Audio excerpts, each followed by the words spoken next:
Daily star এবং প্রথম আলোতে হামলা হলো, এটা কি হাদির মৃত্যু অবশ্যই দুঃখজনক ঘটনা। এরপরে যে এই প্রতিক্রিয়াটা হলো বিভিন্ন অংশ থেকে, আপনার বিষয়টা কিভাবে দেখছেন?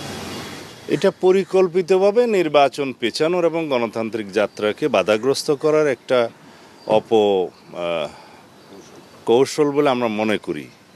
আমরা এর তীব্র নিন্দা জানাই এবং সরকারকে অনুরোধ করব যেন সকল ধরনের কঠোর আইনানুগ ব্যবস্থা গ্রহণ করে। তবে এখানে সরকার একটু সমালোচনা করতে চাই।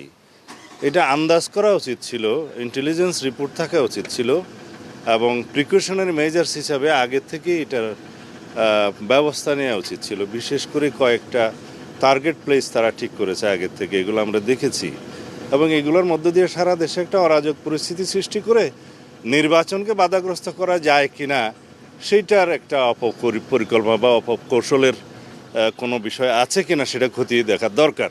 তবে এই ধরনের কোনো কার্যকলাপের মধ্য দিয়ে বাংলাদেশের গণতান্ত্রিক যাত্রাকে বাধাগ্রস্ত করা যাবে না এবং গণতান্ত্রিক উত্তরণকে কোনোভাবেই কণ্ঠকাকীর্ণ করা যাবে না আমরা মনে করি। তারেক রহমানের আসার ব্যাপারটি নিয়ে সাথে তো কোনো আশঙ্কার কোনো কারণ নাই। কোনো এরকম ষড়যন্ত্র নীলনকশা থাকতেও পারে। নিরাপত্তার জন্য তো পুরোপুরি মানে সরকার আপনাদেরকে সহযোগিতা করছে, বা তারেক রহমানের ট্রাভেল পাসটাও তো পাস হয়ে গেছে এমন কিছু। আমাদের প্রিয় নেতা জনাব তারেক রহমানের আগমন উপলক্ষে, প্রত্যাবর্তন উপলক্ষে যেরকম আমাদের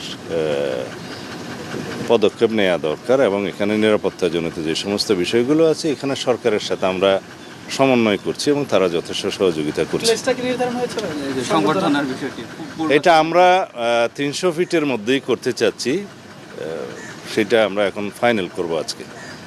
300 ফিটেই করা।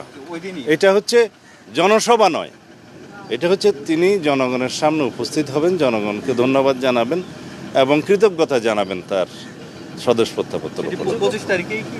25 তারিখে।